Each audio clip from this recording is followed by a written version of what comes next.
Alam mo, Tony, malas lang nito eh. Siya ang naka-receive ng booking. Ganun kasimple yun. Imagine, ang galing mo. Eksakto. Kung ako yung pulis, may asset ako, order ka, pa-deliver mo dito. O, huli ka. Huli ka dito, labag sa batas yan. Sasampahan ka namin ng kaso. Imagine. Ha? Kaya ng dibdib nyo? Pambira. Grabe kayo. Kaya ng dibdib nyo yan? Pamilyadong tao. Ako, hindi ako judgmental, pero very clear. Set up yan. Inaksyonan ni Colonel Busita ang kawawang sinapit ng Lalamove Rider sa kamay ng mga pulis. Dahil umano mga idol, after niyang ma-deliver yung item, hinuli, kinasuhan at kinulong itong kawawang rider. Kaya tara, sabay-sabay nating panoorin ang tila ba ginawang pag-setup ng mga pulis sa kawawang Lalamove Rider. Pero bago yun, huwag niyo kalimutan mag-subscribe. Alright. Kailan pa kayo dumating dito, Mrs.?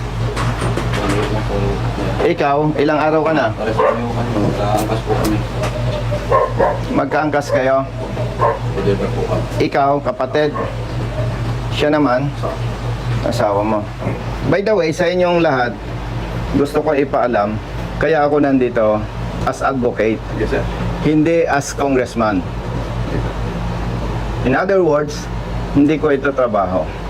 Yung pulis, hindi ko kilala, hindi ko nakasama sa assignment. Itong pamilya nitong rider, hindi ko rin kilala itong mga ito. Siguro kilala ako. And to give you background, kaya ako may ganitong advocacy. Ako bilang isang anak mahirap na lumaki sa bahay kubo, naranasan namin ng aming pamilya yung discrimination sa pagbibigay ng public service.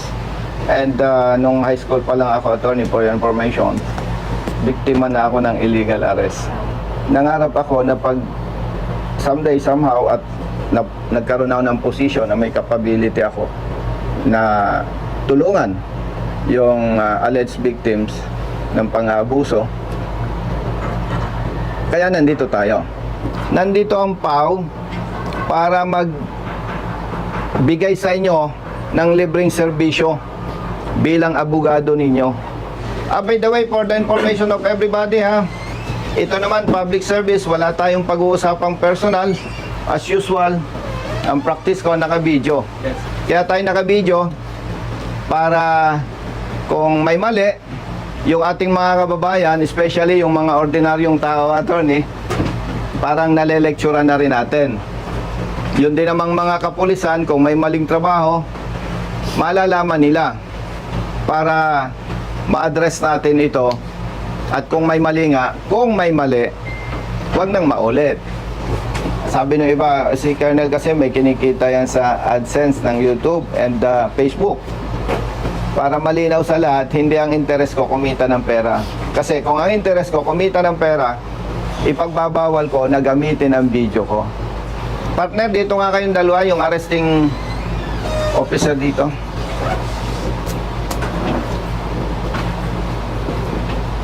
Okay, dahil late yung isang arresting officer, papaalam ko sa lahat, kayo hindi ko kilala, hindi tayo nagkasama sa assignment. Yun naman pamilya nitong arrested person, hindi ko rin kilala. Nabanggit ko yan to inform everybody na wala tayong personal issue dito. Brothers, for your information, may kasama akong lawyers from PAW.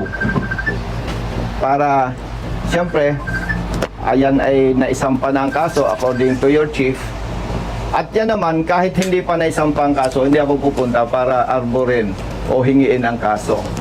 And as SOP, napakaganda ng ating government, mayroong in-establish na Public Attorney's Office. Kasi alam natin, marami sa ating mga kababayan walang kakayahang kumuha ng sariling abogado.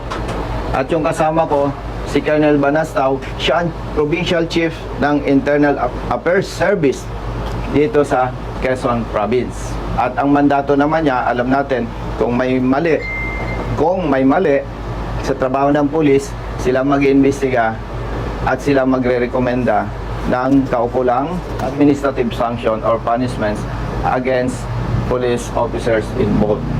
So, nandito tayo, hindi para ako ay mag-imbestiga. Gusto ko lang initially malaman yung aligasyon ng arrested person. Taga saan ka? Santa Rosa lang yun. Santa Rosa, Laguna. Ikaw ay delivery rider. Lalamog. Lalamove. Yung item, ano yung item? Ibon po. Ibon. Anong klaseng ibon? Martinez. Martinez. Kung Martinez yung item, anong batas ang nilabag? Public Act 9147. 9147. Wildlife Act natin. Wildlife Act. Kung ako ang umorder ng ibon, nag-booking ako. Tama. Ibig sabihin, kung ako ang umorder, hindi mo ako kilala. Hindi po. Parang nakatambay kang ganon somewhere. Oops, may nag-booking. Tama po. Inaccept mo. Tama po. Pinuntahan mo yung item. Opo. Pinick up mo. Opo. Saan mo pinick up? Silang Cavite po. Silang Cavite. Yung pinick upan mo, tindahan or pribadong individual? Bahay po. Bahay. Pagdating mo doon, ang nakausap mo, lalaki, babae. Lalaki po. Anong sabi sa'yo? Yun daw pong, ito na daw po ang pipick upin ko na order no nag-book. Okay. Siyempre, in good faith ka, hindi mo naman kilala ang umorder, inaccept mo. Opo. Kinuha mo ang item. Opo. Tapos, base doon sa booking, saan mo i-deliver? Lucena City po. Nasa Lucena City tayo, attorney, ano? Okay. Nandito tayo sa police station ng Maritime. Nung mag-deliver ka, malayo dito, malapit. Malayo po. Saan lugar? Paglabas po dito sa kanto, yung pong parang diversion road, yung meron pong building doon na parang lechonan, ICAS lechon. Doon po mismo sa ICAS lechon sa labas. Dahil ikaw ay rider, nakakaintindi ka, humigit kumulang ilang kilometer? 500 meters po. Okay, 500 meters. No? Parang kalahating kilometro. Okay. Pagdating mo, sino ang nakaharap mo? Yung pong umorder, yung pong bayad, yung pong bumili. Sino? Si Sir Igiya po. Nung kaharap mo na siya, anong naging pag-uusap ninyo? Bali, tumawag po sa akin yung inorderan niya. Kaya wala daw pong Gcash si Sir. Baka pwede daw po ako na lang ang mag-Gcash. Ikaw, sige po, pwede naman po ako mag-Gcash. Pero sabihin niyo po sa kanya, tawagan niyo po siya para maibigay po sa akin. Ngayon po, nung nagkausap kami gano'n, binaba ko na po yung telepono, yung cellphone ko po. Naantay ko po na tawagan siya. Pagdating doon sa destination, automatically, siya ang nakaharap mo. Opo. Brother, paano mo nalaman na may deliver siyang ibon? Sige. Sir, yung ang kakontak ko nun sir, yung kontak ko na nagangalang Boss LJ. Siya bali sir, yung nagbibigay sa akin ng info kung nasa ano sir, yung item sir. Oh. In other words, alpha mo yon. No sir, hindi ko. Yun sir ay... May communication ka sa kanya. Meron, Siyempre, yes sir, kung ako nagbibigay sa'yo ng info, yes sir, may communication na. pinagdala namin sir. Opa. So, ibig sabihin, may umorder ng item, nag-booking, sa salitang Tagalog, ang malas niya, attorney, siya ang nakatanggap ng booking. Okay? Tapos, nung i-deliver niya yung item, ikaw na ang sumalubong. Tama? O, si attorney. Tapos, ang nagsampa ng kaso, sino? Ikaw na rin. Anong participation mo, kapatid? Ikaw ang arresting officer. So, ikaw ang umaresto. Oh, very clear. Attorney, ikinulong nyo. Siyempre, kinulong nyo. Hindi nyo pinalaya eh. Technically, kinulong nyo na rin yan. Sinampahan nyo ng kaso na dapat naman tinanong ninyo, ikaw ba ay may kukuning abogado? Wala po. O sige, proceed tayo sa PAW. Ma'am, arestado itong tao na to. Kailangan po niya ng abogado. Mag-provide kayo. Dapat ganun ang ginawa. Tama po ba? Dapat ganun ang ginawa nyo. Hindi ko kayo hinahamak, mga kapatid na pulis. Pero nakikita ko, hindi kayo galing sa mayamang pamilya. Ibig sabihin, dalawa ang maaring dahilan bakit kayo nagpulis. Pangarap mong maging pulis para maging public servants. Ikalawa, para may maayos ka nga na buhay. Pambira naman. Maawa naman kayo sa katulad ng mga ito. Oh. Kaya ng konsensya ninyo? Ha? Chief, tinanong mo ba sila kung anong nangyari? Yes, sir. O anong kwento sa'yo? Yes, sir. Ang karoon ng transaction, ito yung dumating. Oh, Ang depensa nga. sige, diretsohan tayo dahil official ka naman. Yes, sir. Do you think hindi siya biktima? Parang ako lang may sige, baka hindi mo naintindihan ang sistema ng Lalamove. Nakatambay ako dito, may nag-book. Uy, layo naman. Pero okay na rin. Kikita ako eh. After the Click. booking ko tatlo. Isang San Juan, Batangas, isang Lucena, tapos kung papunta na po ako dito, ang daan ko po kasi is Patagaytay, pumasok po yung booking na silang to Lucena. So, ikukunin na natin to, total pa Lucena tayo. Tama. Di, para hindi ako saya, kinuha ko po yung silang to Lucena. Di ba sa system ng Lalamove, Opo, may booking yan? opo, Pinadala mo sa office yung kopya, no? Opo. Yung screenshot. opo, pinipinto na po yan.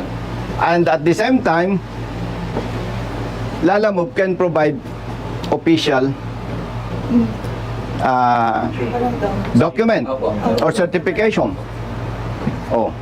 Chief, may responsibility ka. Yes, sir. Kailangan alagaan mo ang tao mo. Yes. Sir, bali, kaya nga sir, yung namin yung kaso para ma-investigate mo maigi, sir. Kasi Ay, nako. ang depensa nga, nasa iga na mo. Yan, oh. May ebidensya siya. Ibig sabihin, kung naglalala mo, brother, yung kapatid mo, baka yung pang nagtsamban. Saving lang po. Kaya ko lang po siya kinuha ng Juan kasi naging triple booking po ako. Ang San Juan ko po is 327. Tapos ang isang Lucena ko po is 500 plus. Ginawa na ni customer na 600. Di, may 900 plus na po ako. Ngayon, pag papunta po ako dito, pumasok po yung booking na silang to Lucena. Sabi ko, kunin na natin to. Kasi para pambawi ng gasolina pa. Alam mo, Tony, malas lang nito eh. Siya ang naka-receive ng booking. Ganon kasimple yun. Imagine, ang galing mo. Eksakto.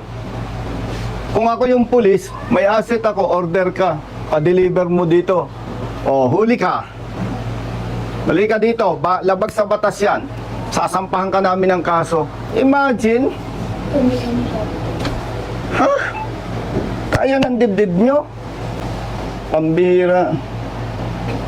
Grabe kayo. Kaya ng dibdib nyo yan? Pamilyadong tao. Ako, hindi ako judgmental, pero very clear. Set up yan. Pambira.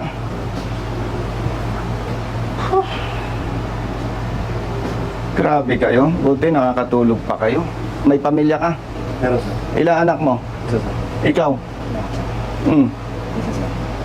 Di may accomplishment kayo? Oh. May accomplishment kayo? May re-report kayo? May arrested person kayo? Wow! Ang galing! Ito, imagine, 6 ang anak.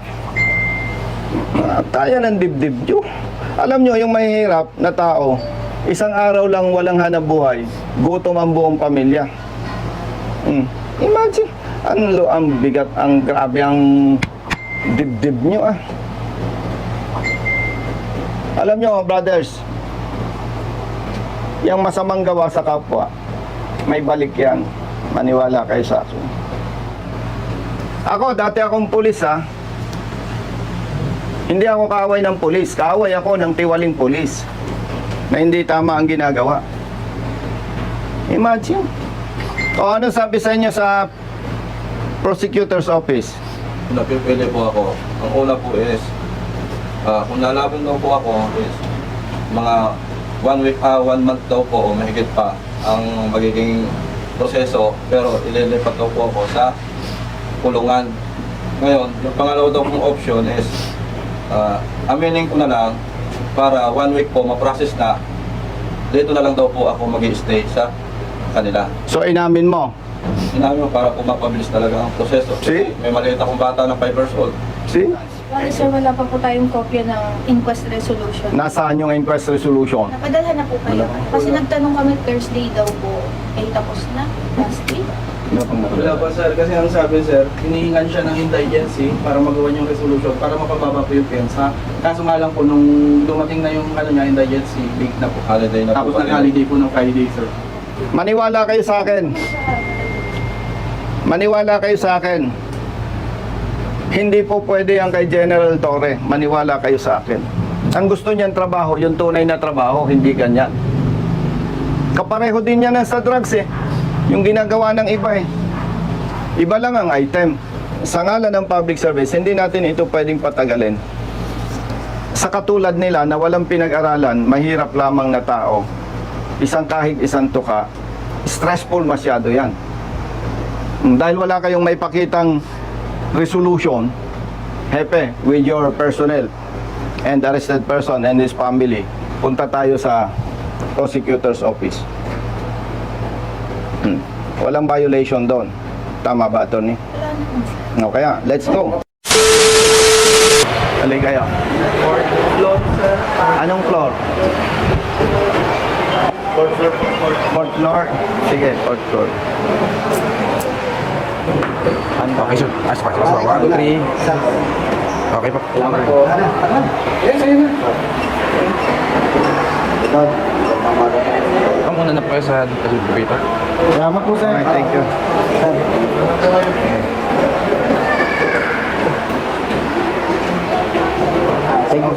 you. Attorney. Sige po. Ba, ladies first. Sige. Ladies first. Ito, dalawa naman po. O, dito tayo.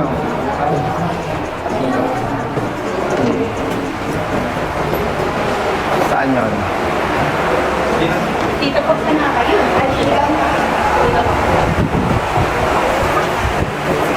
Si Chief Joel Toledo po, si Boss, City Prosecutor. good morning. May kasama ako ha. By the way, Chief, public service ha? Wala namang usapang personal. Yes, No? po. As usual, naka-video tayo. Yeah, no problem po. Kasama ko yung mga kaibigan natin, Pau Lawyers. Yes, sige, sige po. Kasama ko yung IAS, Police. Good morning po. Oo. Kasi, Chief, tumawag sa akin yung pamilya nitong rider. More than ilang days na? 1 week na po. 1 week na. Kami na attorney ng PAO lawyers galing sa station. So far, wala silang ma-present na resolution. Nandun lang sila sa police station. That's why, nandito kami to check anong status nung sinasabing isinampang kaso. Sinong piskal mo? Hindi ko po kalala kung sino. Kapatid, mawalang galang sa'yo, Tiger. Yes, Tiger. Di ba ang SOP, tatanungin ko may abogado siya, wala? Yes po, tinanong ko po siya. Ito po si Tiger, unang-una, pag mag-i-request kami, tinitingnan namin ang kaso kung meron kaming tatlong kategorya. Unang-una, ito ba ay summary investigation? Ito ba ay expedited preliminary investigation? O ito ba ay regular na preliminary investigation? No? So meron tayong tatlong categories. Itong sa kanya po, ay pumapatak ito ng summary investigation. Nung tinignan ko ang kanyang kaso, violation ng Section 27 ng RA 9147, ang parusa sa kanya dito ay pagkakakulong ng 10 araw hanggang 1 buwan. So mabilisan ito. Hindi ito yung na talagang tatagal ng gusto. Chief, dahil yan ay nandyan na, naisampa na ang kaso. Naisang pa na itong kaso noong June 5. Ngayon kung may resolution na at ito yung na-file, pwede na po kayong magpiyansa. Sinabi ko po sa kanya yan, Sir, meron po ba kayong certificate of indigency para mapababa yung piyansa? Kasi kapag may certificate of indigency, pinaliwanag ko po Opo, yan, opo. Natatandaan ko po yan. Ang Pinaliwanag magiging niya. pensa yung pinakamalaki ay 10,000. Opo. Or kung mas maliit doon, halimbawa kung ang nakalagay na pensa, katulad dito ay 12,000 Opo. at magsasabit ka ng certificate of indigency, magiging 6,000 na lang po ito. Opo. Pinaliwanag ko sa kanya, Sir, nasabi mo sa akin na kayo ay delivery rider lang.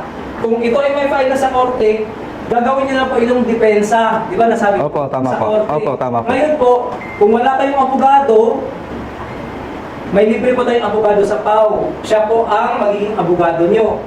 Ito, may binubuhay kasi na 6 na bata, 6 na anak. Kaya ang concern ko, yung legal na pinakamabilis. Simula nung June 5 pa lang, pwede na po kayo magpensa kasi nandun na iyon. Attorney, ako ay may lakad pa sa Kongreso. Bibigyan ko ng pampiyansa. Sinong pwedeng mag-assist? Okay, kasi may hinahabol akong oras. Alam ko, hindi kayo pwedeng tumanggap ng pera.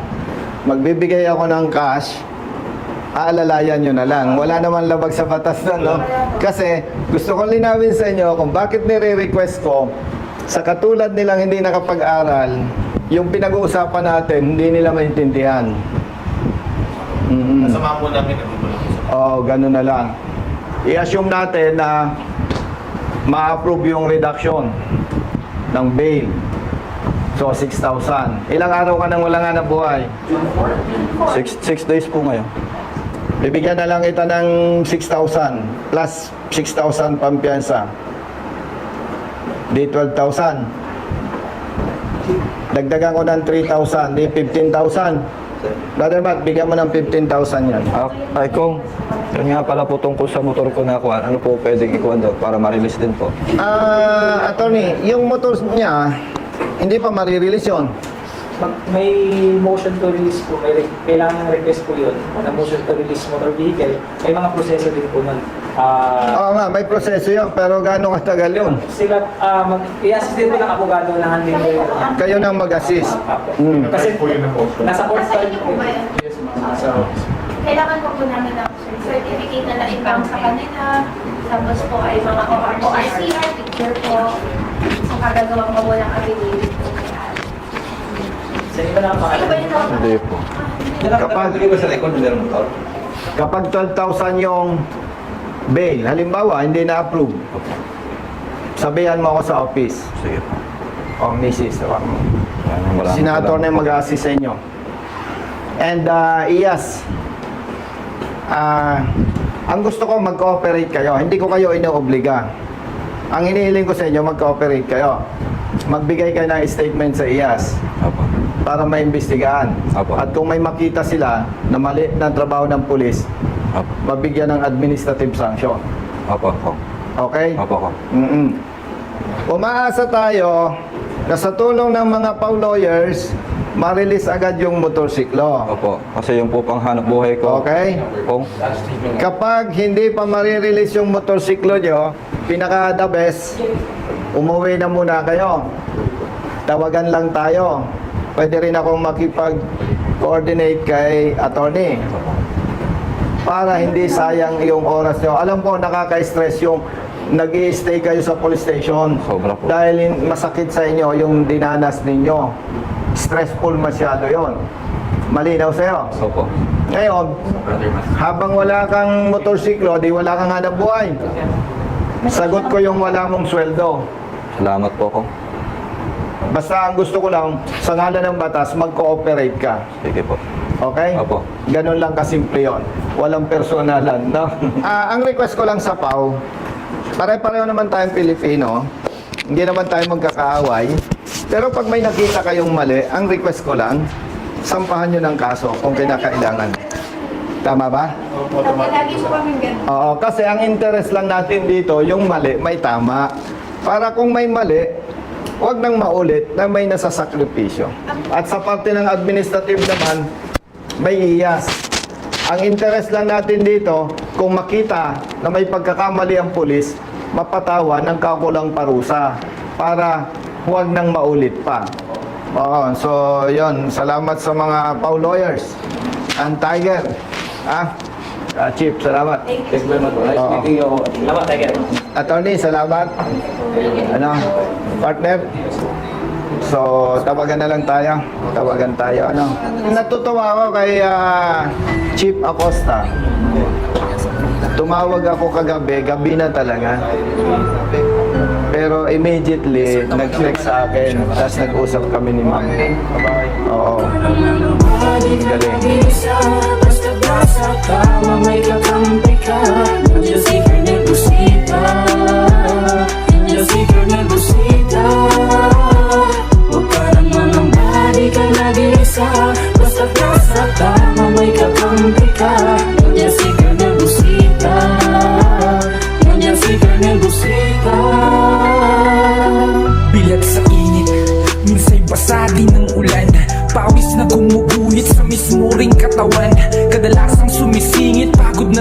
maramdaman. Ngunit diretso sa pagpihit kumalaman ng tiyan. Bawat daan ng masikip pinipilit malusutan. Marating lang ang lugar na dapat kong puntahan. Maihatid ng pagkain, serbisyong nakalaan para sa mga taong kailangan kong pagsilbihan. Napili kong hanap buhay, makipagsapalaran. Magdamag man sa daan, puyat man ay tatatagan. Para sa pamilya ko na laging nakaabang. Handa kong gawin lahat, mabuhay lang ng marangal. Kahit pa may sandaling tila ba natatapakan ng karapatan sa tuwing minsan ay nararanasan. Di patas na pagtingin ng ilang nanunungkulan, mga taong abusado sa kimsa kapangyarihan.